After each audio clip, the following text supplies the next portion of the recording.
જમીન કૌભાંડી આઈએએસ અધિકારી ઓકની બદલી કરવા માટે મુખ્યમંત્રીને પત્ર લખવામાં આવ્યો છે। ચાણસ્માના ધારાસભ્ય દિનેશ ઠાકોરે મુખ્યમંત્રીને આ પત્ર લખ્યો છે।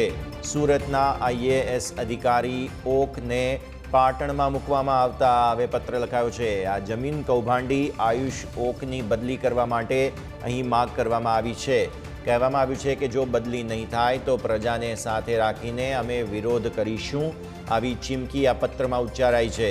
અત્યારે ફિલહાલ ડુમસ જમીન કાંડમાં આયુષ ઓક સસ્પેન્ડેડ છે, પરંતુ તેમની બદલી કરવામાં આવી છે। ત્યારે બદલી જો ન થાય તો પછી વિરોધ યથાવત રાખવામાં આવશે તેવું મુખ્યમંત્રીને પત્ર લખી અને કહેવામાં આવ્યું છે। ડુમસ જમીન કૌભાંડના આ એક આરોપી છે। જમીન કાંડમાં આયુષ ઓકને સસ્પેન્ડ કરવામાં આવ્યા હતા। હવે આ સસ્પેન્ડેડ આ અધિકારી આયુષ ઓક કે જેમની બદલી કરવામાં આવી છે અને હવે આના વિરોધમાં ચાણસ્માના ધારાસભ્ય દિનેશ ઠાકોરે સીએમ ભૂપેન્દ્ર પટેલને પત્ર લખ્યો છે। સુરતના આ આઈએએસ અધિકારી છે કે જેમની સામે અત્યારે આરોપો લાગ્યા છે જમીન કૌભાંડના, જેમાં તેમને સસ્પેન્ડ કરવામાં આવ્યા હતા।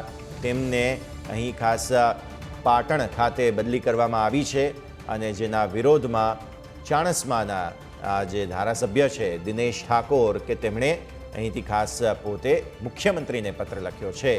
ભાવેશ ભુજક અત્યારે સંવાદદાતા આપણી સાથે જોડાઈ રહ્યા છે। ભાવેશ, વિગતો આપો, પત્રમાં શું વિગતો સામે આવી છે?